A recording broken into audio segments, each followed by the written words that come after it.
So, welcome. This is the quarterly video meeting for the maintainers of the migration system. So two of us are here. I'm Benji Fisher, sharing my screen, and Mike Lutz is also here. And one other member of the Migrate community, Allison, is also present. So, just for the sake of the recording, the issue for this meeting is 333-0155. And we'll be posting a recording of that meeting when we get around to it. So some recent developments. Issue 326-2395 was fixed recently. That's migration dependencies has inconsistent structure. And the reason we started on that is that we were working on deprecating the set method in the migration class, and that was 2796755. So now that that first one I mentioned is fixed, we can go back here. I know that Victoria and I went through a lot of work on that, and I think we're pretty close. We were, I think, very close to getting that fixed when we decided that we had to spin off this other thing as a separate issue.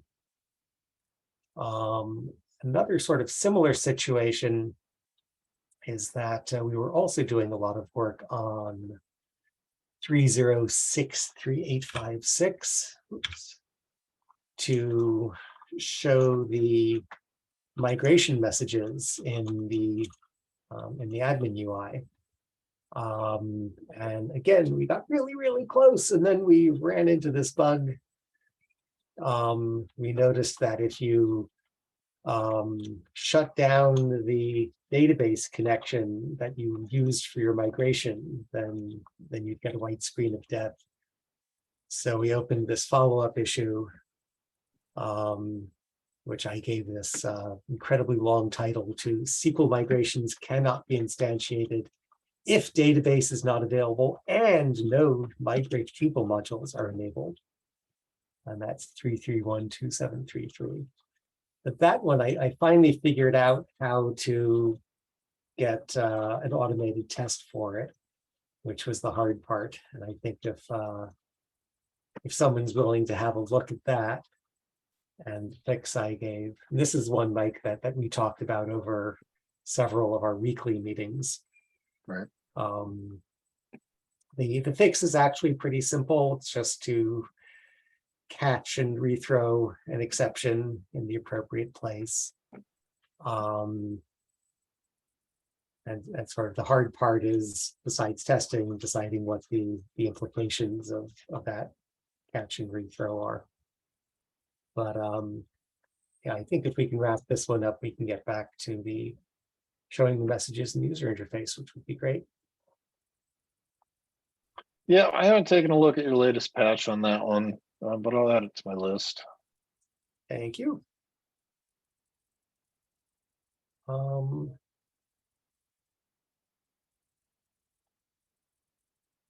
And Allison, is there anything you'd like to bring up? Are there changes you would like to see in the next 3 months? No, but thank you for asking. A change I'd like to see is getting to be on a migration project sometime soon. That'd be great. Another change I'd like to see is people moving forward with their migration projects. But until then. But thank you for asking. It might be a little out of my control. Yeah. I'll submit a feature request. And then there was that in here. I think this is it. I think this is what we talked about 3 months ago. Tasks to deprecate migrate Drupal. Yeah, created by Quiet One just about 3 months ago. I don't think anyone has done any work on this.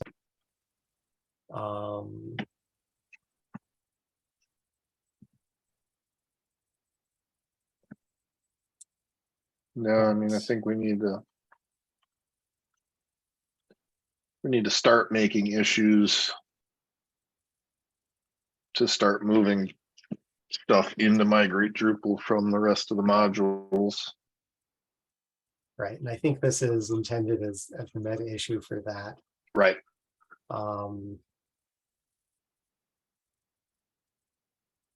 So it's kind of understandable with Drupal 10 having just been released a couple of weeks ago that obviously this, while it is a priority during the Drupal 10 life cycle, hasn't been until now. So I think this kind of needs to be, the migration system is probably close to top priority for the next couple of years.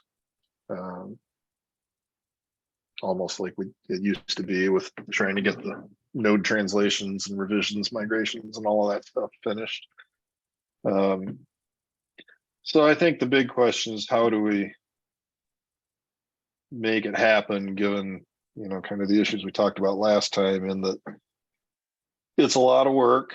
We obviously rely on volunteers to do the work, and we don't really get anything new out of it. I mean, we get a much slimmer code base to maintain, which is wonderful from a maintainer's perspective, but you know, the migrate community that contributes to the system doesn't get new features out of it. So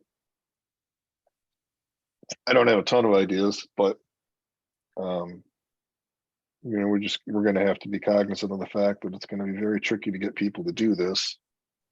And I don't want the maintainers to burn out trying to do it all themselves. So,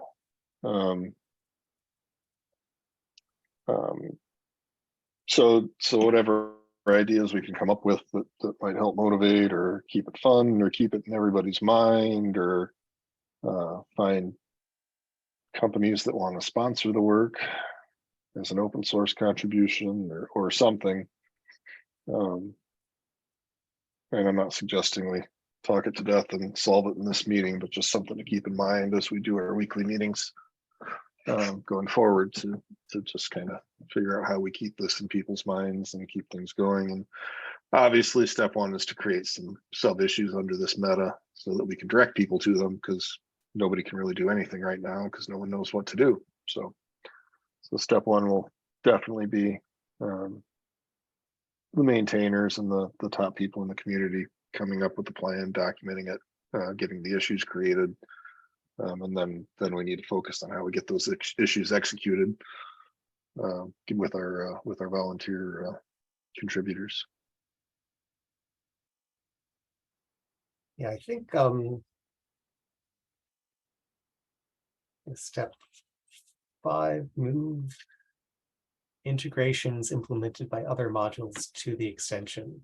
So all of the code in other modules that depends on migrate Drupal has to be moved to migrate Drupal, including the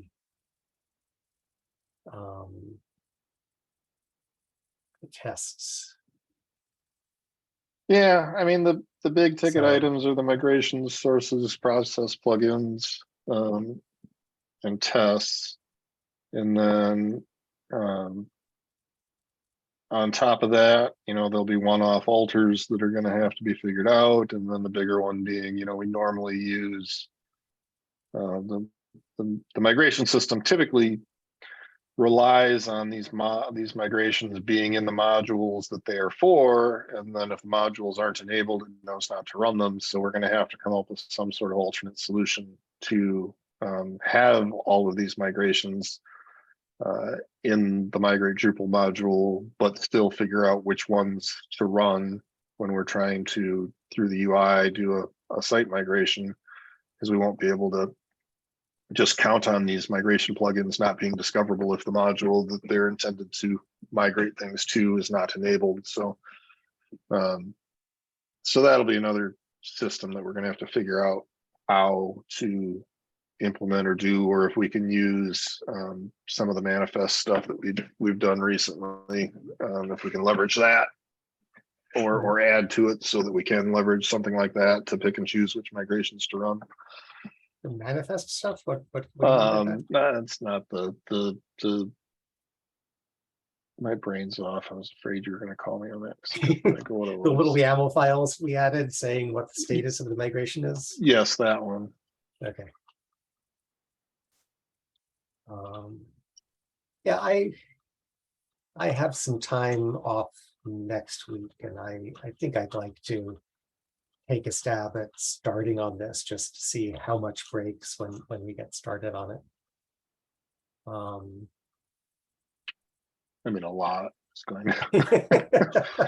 if we haven't figured out how to run the right migrations, it'll break all the tests. So Yeah.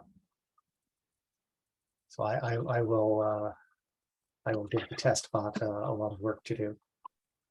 And maybe it's too early to be thinking about it, but one thing that I would like to do is move the content entity source plugin into the core migrate module so that it stays when we move migrate Drupal out of core. that's the Drupal 8 one. Well, it's the one that works on the current database. Right. Yeah, that one should probably be in migrate. I understand why it would have gotten put in migrate Drupal when it was created, but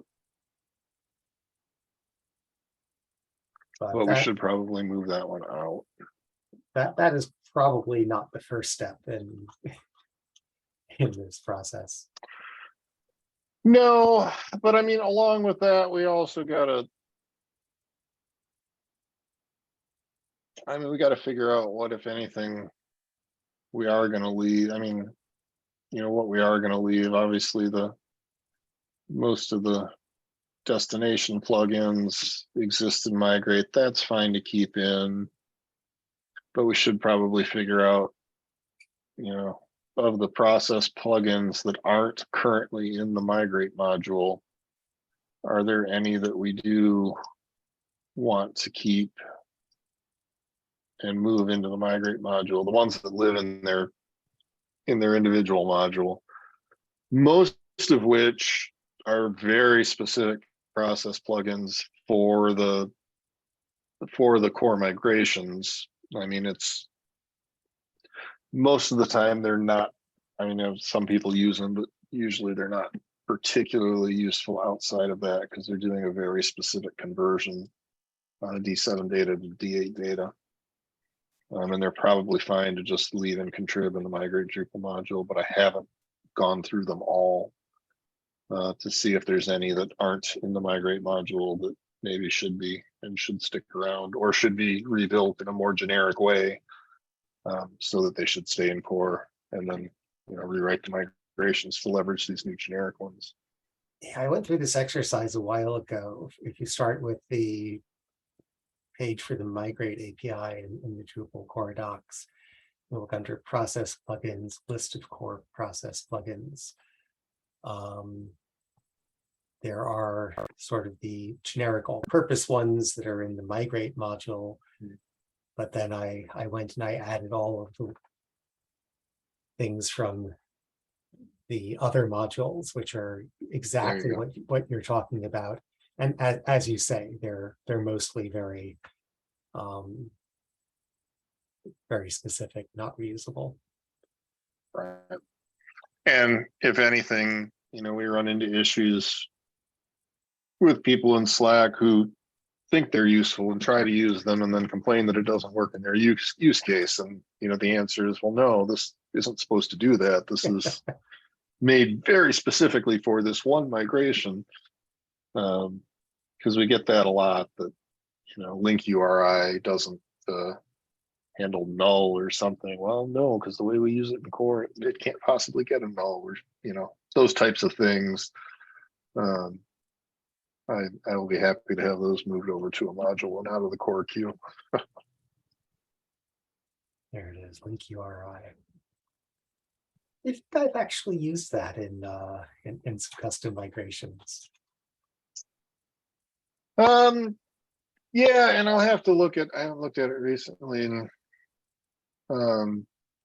you know, that might be one of them that that should stay and should, you know, if it is really very specific to the migration, maybe should be made a little more generic and be made to be useful. I mean, and that's what I'm saying is like some of these may be very, very specific, but there might be a way to make them slightly more generic and useful. But I got to look at each one individually to see, and we'll just have to make a decision. I'm guessing 90% of them will be fairly obvious that they just go into migrate Drupal, and there's probably going to be 5 or 10% of them we'll have to talk about and make a decision on. Yep, that sounds about right. And Mauricio has joined us. Dinarcon, hi. Hello, I've been listening in for a while. Yeah, when you first came on, I just saw M. That's all that Zoom was telling me. And Mark is also here. Hey, hello. Hello. oh, I have to make. Hello, Mark. I don't think I've met you before. Hi, how's it going? Okay.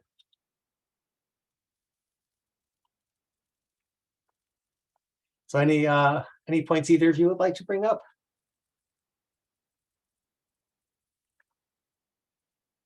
I'm just trying to get the lay of the land, and I apologize for showing up late. I had a call run long, but yeah, I was just interested what everyone was working on and what was top of mind for the migration efforts. And so yeah, just trying to get the lay of the land, seeing where I Okay. can help out. So I started off talking about a couple of issues that have made some progress recently, but so far we're mostly talking about sort of this huge piece of work in front of us, which is just the first steps in getting the migrate Drupal module out of core. Not sure when that's going to happen, but that's a good thing because we're not ready to do it. But when people stop migrating Drupal 6 and 7 sites into current Drupal, we're going to remove a lot of rather complicated code out of Drupal core. Is there a specific like high level planning issue that covers that effort? Yes, here we go. I'll paste the link into the Zoom Slack. I already. Awesome, thank you.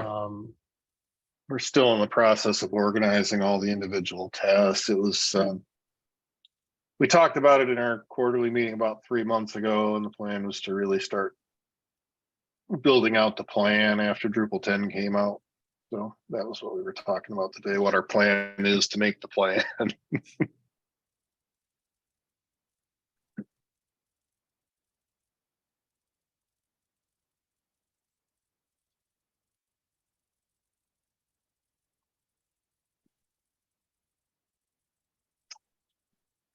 So I don't know. Do you want to talk more on this, Benji, or do you want to go back and think about it, and let's have a thread for it in our weekly meeting from now on, just a standing thread to talk about and maybe set up to-dos and action items for the week where we can at least start picking off creating some issues or something like that. I mean, if we can just focus on getting a little bit of the management done every week for the next 3 months, you know, maybe by the time we get back, we'll at least have issues for everything or most of it. Even if we haven't gotten any work done, that'd be fine. I'd be happy to have plans and issues to point people to. Sounds like a good idea. I'm super curious about that second paragraph under the motivation. It says migrate was always meant to be short-lived in core. Is there a policy issue around this? So it's kind of called out here, but is there a short version of this, since I'm lucky enough to have you on a call where, you know, migrate used to not be in core, and then it got moved to core, and now we're gonna move it out. Oh, you skipped one word. It's not the migrate API that we're talking about removing from Drupal core, but migrate Drupal. Got it, sorry. Thank you. Yeah, so- I mean, yeah, migrate in Drupal 7 was a contrib module. It got moved into core intentionally in 8 to provide a path for Drupal 6 and 7 to get to 8 because it's such a radical change. And Drupal 6 adoption is now low enough that we happily get all of the Drupal 6 support out of core and leave it in a contrib module in case somebody actually happened to need it.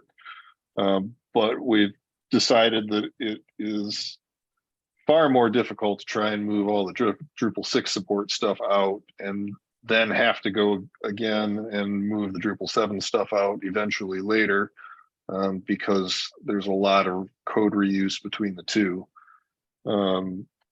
And so while Drupal 7 adoption and Drupal 7 migrations are still quite high and popular right now, and we have no intention of moving it out anytime in the short term, I mean, the actual pulling it from core will be years from now. I highly doubt it will be ready to do it before Drupal 11. I suspect it'll be, deprecated in Drupal 11 and removed from Drupal 12, whatever those years may end up being. But in order to pull it all out, currently the migration system is, or the code to manage the Drupal migrations is just spread throughout all of the modules in core. And so if we ever want to take it out, we need to basically consolidate it into one module into core, so that when we're ready, we can just take that module out. And there's no reason for us to not do that work right now while still fully supporting Drupal 7 and 6 migrations for the foreseeable future. Cool, that makes sense. Thank you.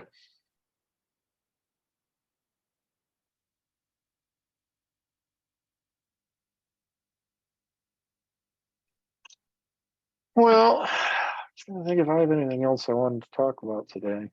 One question, I think I have brought this up before, but looking at the issue description, this is only about migrate Drupal, like the things related to operating from 6 and 7, or even the core migrate API, like the migrate module. This is strictly about migrate Drupal. Okay. Yeah, I mean, at the moment, there are no plans to remove the API from core. And I hope that stays that way. I use it a lot for not doing Drupal migrations. I use the migrate API quite a bit for API access and other bits of data import. The Drupal leadership team is looking to slim down core, and they've got some checklists they're using to kind of decide which modules they might want to remove in each major version. So I can't sit here and promise that the migrate API will never make that list, but it's not on it right now. And it's not planned to be removed for obviously not 10, but not for 11 either. So we plow forward assuming that we keep the API in core, but move most of the support code and migrations that are specific to legacy version upgrades into a contrib module. Okay, good. Thank you. Does this, maybe there's an opportunity here to, and I'd be happy to look at this, to update the issue summary slightly to make that the distinction a little more clear for someone who is not, as familiar with the distinction between the migrate API versus migrate Drupal. And, I made that mistake just here on this call. So maybe I can add some clarification here. Yeah, go for it. Cool. Okay. Updating issue summaries is something that very few people seem interested in doing ever. And it does really help to keep the issue summary current. Totally. I just didn't want to make sure I'm not stepping on anybody's toes. No, we welcome the help. No, that's fine. Yeah, as maintainers, we know, there's 4 different migration modules in core, and the differences between them are right at the front of our brains. But yeah, if you're not that deep in the code, I could see why this would be confusing. 4, are you thinking of migrate Drupal translation? We finally got rid of that one. Yeah, Yeah, I don't know why. It was never anything but a stub module, right? No, I know, but it was still there. Yes.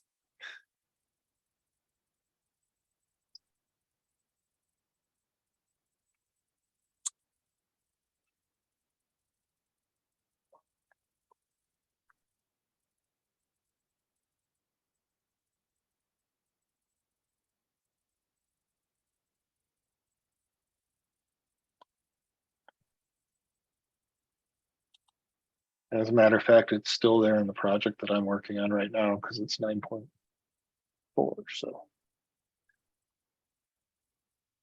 that was why I said 4. That was the project that was up, and I've got 4. Well, Does anyone have any pain points they'd like to bring up? The last time I did a migration project, the thing that gave me the most headaches was fill in the blank. the client? Always media. Client, that's good. It's always media for me. Media. Mhm. But Yeah. it's not that many times, and it hasn't been for a while, but media. Files and media. But media is really annoying in Drupal. I don't know. It's not, anyway. It's not that it's, the media system in Drupal is better than it ever has been, but it's so fundamentally incompatible with what was in D7. It's a low bar. And there were so many extensions for D7 that tried to make it better that depending on which ones you had installed, you need to go a different route. That it makes it tough to do a generic solution for it.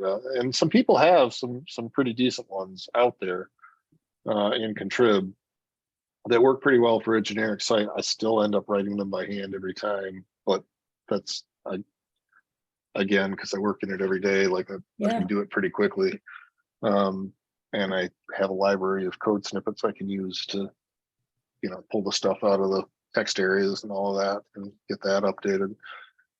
But there's a couple of good modules that do work really well now. I just got in the habit of doing them by hand, so I still tend to.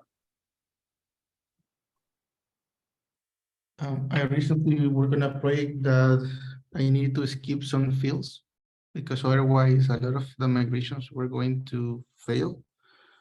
And it was an interesting challenge to know what to touch to be able to skip fields and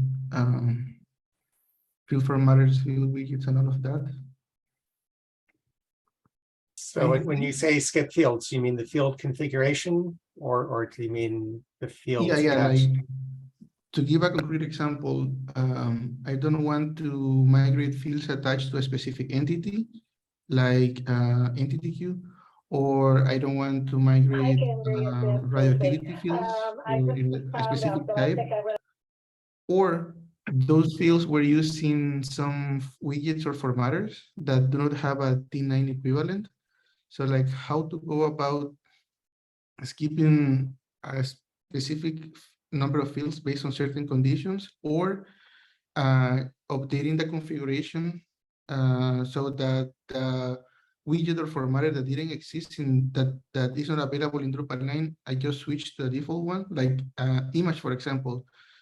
They were using like responsive image formatters that were no longer available, or for files they were using like RSS formatters that some of them are now in Drupal core. So making all that transformation so that I get as clean as possible a migration as I need. It's hard to explain. I guess that's part of why it was hard for me to do, but it was an interesting challenge. I learned a little bit about the migrate field plugin type. I didn't use it, but I think it would have been a good idea to use it in hindsight.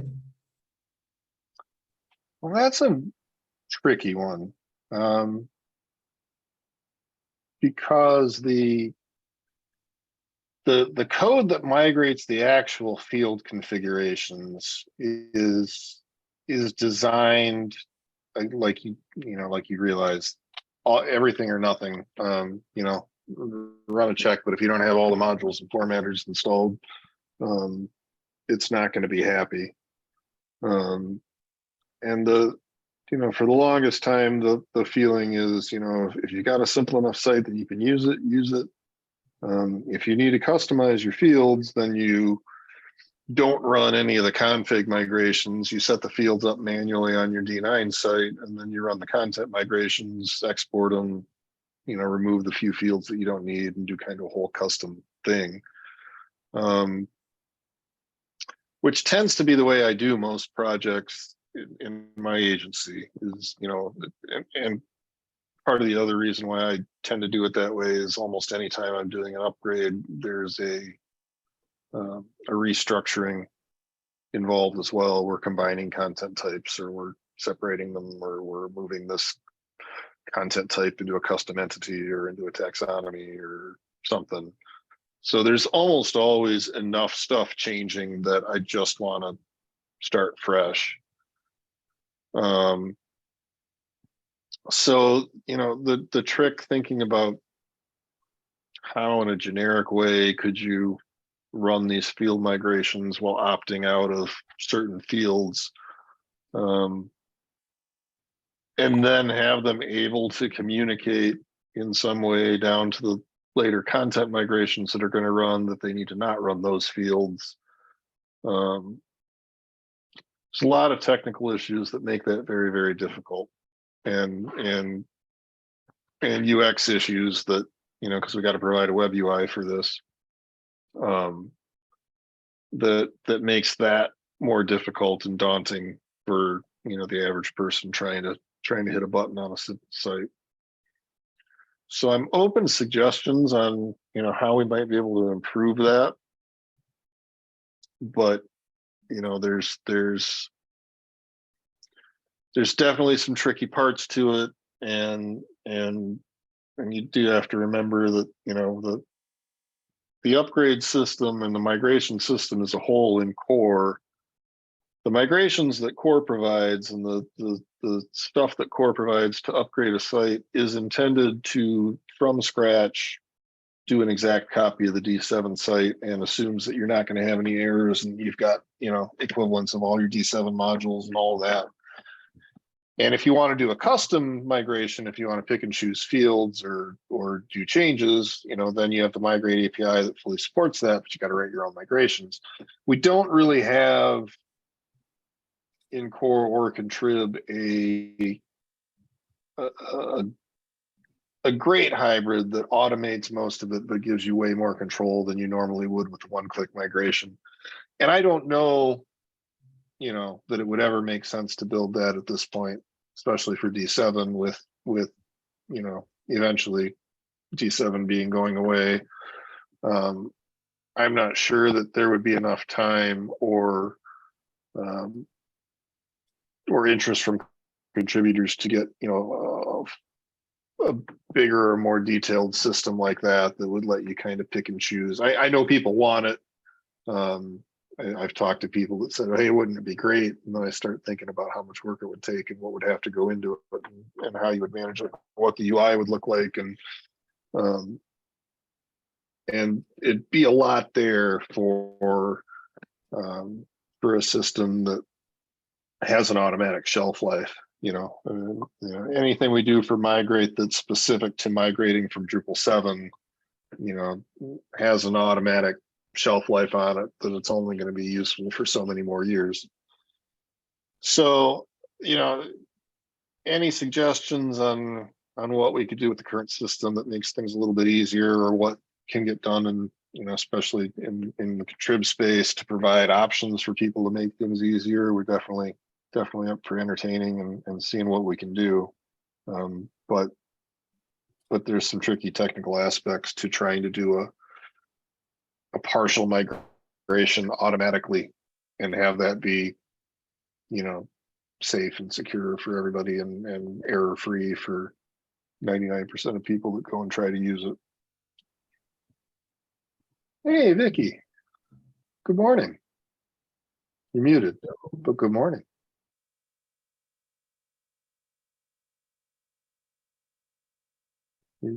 You're unmuted, but I still can't hear you.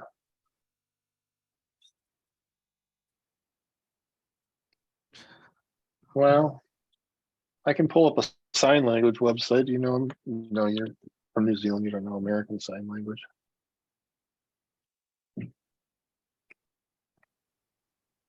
We did start off talking about the issue you created after our last video meeting. I pasted the link into the Zoom chat again.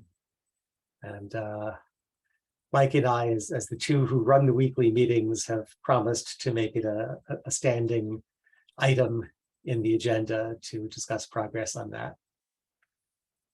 So I know we haven't done a lot in the last 3 months, but Hey, we were trying to get Drupal 10 out the door, or at least that's what I'm telling myself. Not that I was really much involved in it.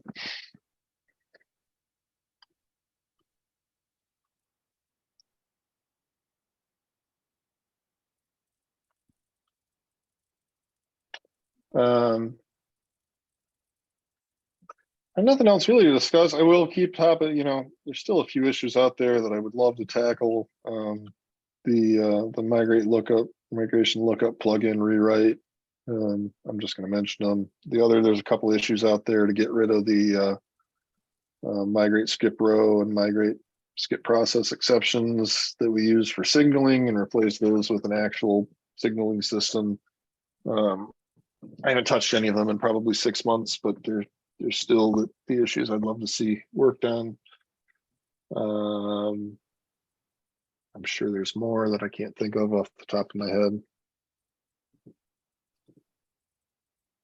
But both of those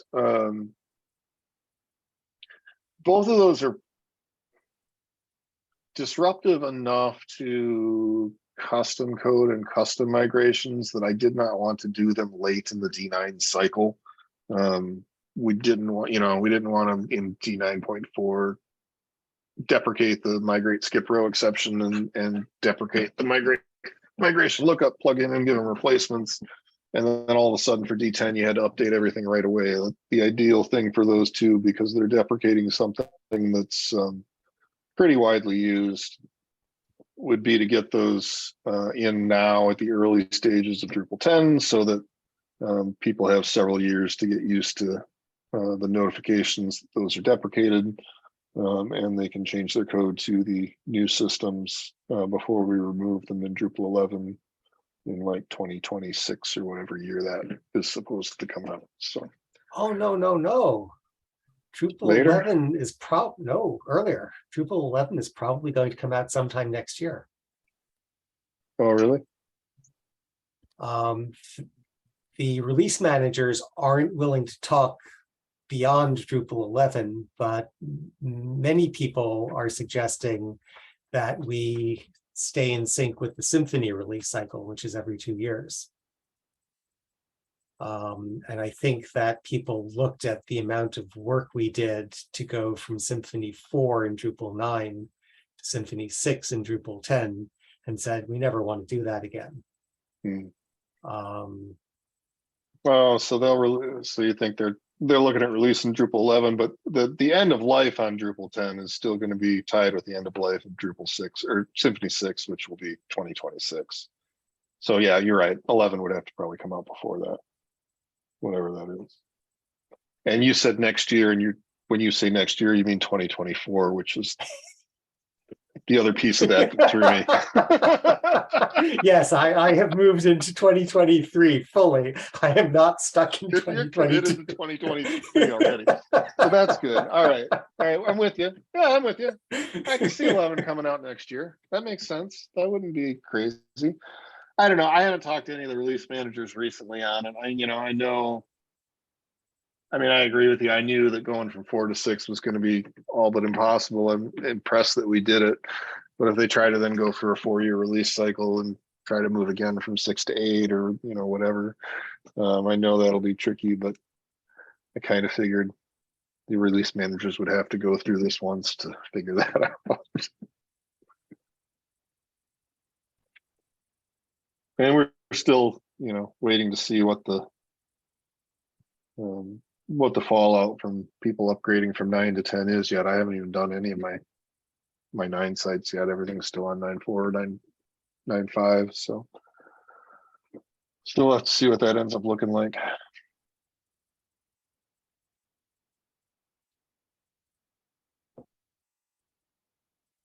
Yeah, where I work, we're still trying to get sites onto PHP 8. And Us too. Yeah, that's causing enough headaches. actually, yeah, and we were worried, well, it doesn't matter. That's what we're doing too.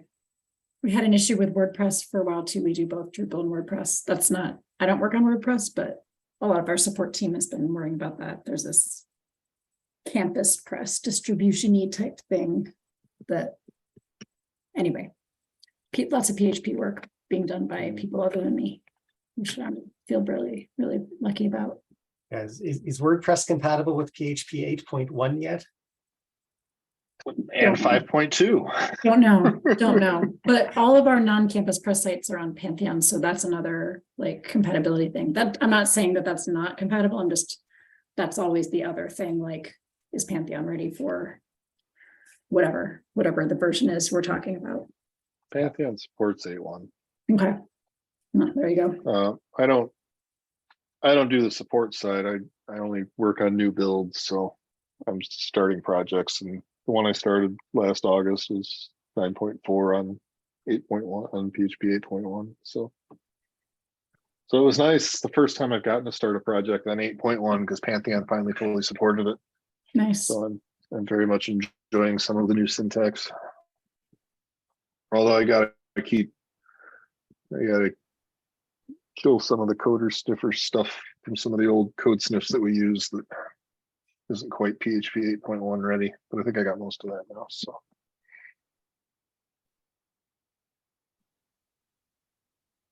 very much like constructor variable promotion. I have mixed feelings about that. The feature I want to use are arrow functions, which I guess were introduced in 7.4, but I don't see them used very often. And if you're doing an anonymous function in like an array filter or array map, then it's really nice to be able to use the sound. There you We go. hear you. Really? Yes. Yeah. Cool.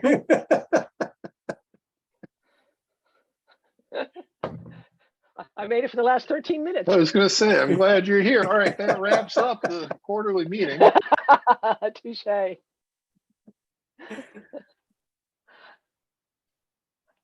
heard a lot of Mike talking now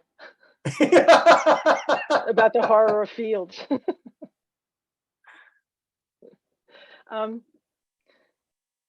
My interest is the deprecation, and you in the chat you said something about move all the tests. I think that's what we settled on 3 months ago, isn't it? That Okay. I guess, or I guess the larger piece and the issue that I linked to is that we're going to move all of the migrate Drupal related stuff out of every other module That's right. into migrate Drupal. Yeah. And I think the place we agreed to start would be the tests. I don't think it makes much sense to move the tests out of the module unless you move the functionality at the same time. Okay. I thought we ended up deciding we were going to do it module by module, maybe Yeah. combine a few, but I don't remember now. Somebody should have recorded it so we could go back and look. All right. So is the idea that each of those core modules that have a migrations folder, and then migrations that are detected by the migrate _ Drupal module, we would move those into the migrate Drupal module with like some kind of structure to have, you know, with a directory for each of the, so kind of reversing how it's been implemented. Is that Yeah, more or less accurate? Okay. that's the idea. And not just the migrations, but also a bunch of modules have their own plugins, either source or process plugins. Or alters, or the field plugins, or Yeah. There's a lot of ways we could organize doing it by plugin type, by module. I don't think we did settle on which way was the absolute best. But All right. and I mentioned this in this meeting before you got on, Vicky, and I mentioned it last time, and you've heard it too. But again, one of the big tricks is going to be trying to figure out how to move all the migrations into the migrate Drupal module when, you know, right now we figure out which migrations to run based on which modules are enabled, which is, you know, only the migrations and plugins that are in enabled modules exist. So they're the only ones we run. So when we move them all into one module, we have to figure out how to identify which ones we should actually run. I was playing with that and looking at it from the migration state point of view and migrate UI, and it worked very easily. Okay, good. I was hoping that But we could leverage the migrate state stuff. I was more scared about all the deprecations of the 100 source plugins, the 18 field plugins, the 49 process plugins, and the 18 destination plugins. Yeah, but I mean, that's straightforward template stuff. I mean, we're just moving them I know. and right. If we could agree on the first step here, I'll make a patch is what I'm getting to. Like, I was playing with Node, obviously, because it's more complex. But then it's going to be a big patch as the first patch of trying to move stuff. And it might not be the ones that the other committers would like to do. I mean, we could So start with, I mean, we could, so the migration plugins, the YAML files themselves will definitely need to get whatever we're going to do with migration state to make sure that we manage which ones to run. And we're going to have to come up with some solution for Drush too. I don't know. With Josh. No. Yeah, I mean, maybe not. Maybe it'll just work, but I don't know. It's just going to have to be really thought about and tested. Moving the plugins will probably be easier. I mean, you did a count of the plugins. So between source, destination, process, or field, pick the one with the fewest number. And let's see what happens if we move them all into migrate Drupal along with their tests. I like conceptually doing the plugins as a group because you're in a mindset, I'm a source plugin or I'm a field plugin when you're reviewing the patch. All right, I will do that then. And I will work up a patch. And then there'll be no doubt a lot of cleanup with the tests. I mean, that'll be the bigger part. And then, yeah, obviously leave deprecated copies that just pull the new versions, etc. You know, we know how to do all that. So, and see what happens. And it'll break a whole lot, but you know, we got to know what it's going to break so we can fix it. It's probably going to break more tests where we've, you know, hard coded a namespace of a class to instantiate it more than it's actually going to break functionality, because the system doesn't care as long as you keep the plugins IDs the same. Just doesn't care where they are. I think we'll just have mostly broken tests because we hard code stuff in tests that will just have to be one by one fixed up. There are 18 field plugins and 18 destination plugins. Do you gentlemen have, do you folks have a choice, preference of field or destinations as the first ones to play with? Not really. Okay. I'm surprised it's the same number of each. I don't know why. That surprises me. I would have thought. Maybe I counted wrong. No. I mean, I would have thought there would be way more field plugins. So even if you counted wrong by one or something, that's not an answer to your question. I'm just sharing my surprise. I mean, you can go with the field plugins. Still gotta the same with the migrations with the field plugins, you're also going to have to take into account that, you're now all of a sudden going to have this field plugin available that can potentially map something to a field type. It's in a module that's not enabled. Yes, And I know. Yep. And Yeah. I don't remember exactly what happens now. I think it just skips it. I mean, the migration itself, the UI is a little different. It's going to flag it and say you need this, but Yeah. I think it just skips that because it will, or right now it will skip it because it'll say no field plugin found for this field type. If we put the field plugins in there, then it will find the field plugin and it will try to save a config that references a field type that doesn't exist. So there may be some more work that needs to go in with the field plugins. Yeah, I mean, potentially the destination plugins too, if they're saving a specific entity type, if it's it depends on what it is, but I mean, if it's saving a specific entity type that might not exist now, we might need to do something about that. So, and I don't know that that'll, I don't know that either of those will actually be reflected in tests because our tests make sure that the modules that we're testing we're going to have theirs are enabled. So just something to keep in mind that we may need to add extra tests around, or definitely when we pull stuff out, we want to find out what happens when we run the regular suite with those modules disabled. I'm sure I'll pass it to you for review to find those holes. And I'm sure I love reviewing giant patches like that's going to be.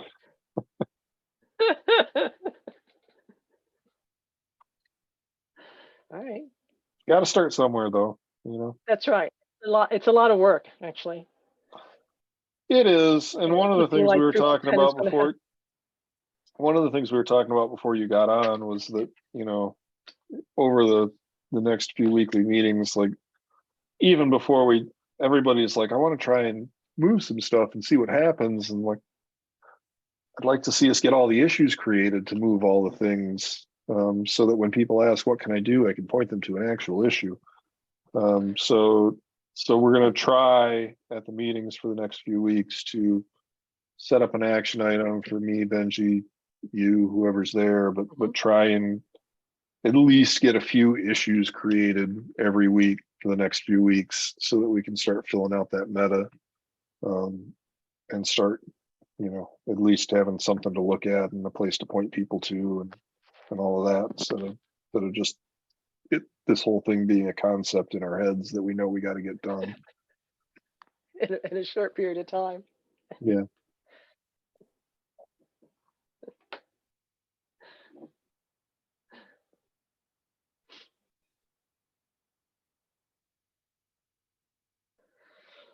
Excuse me.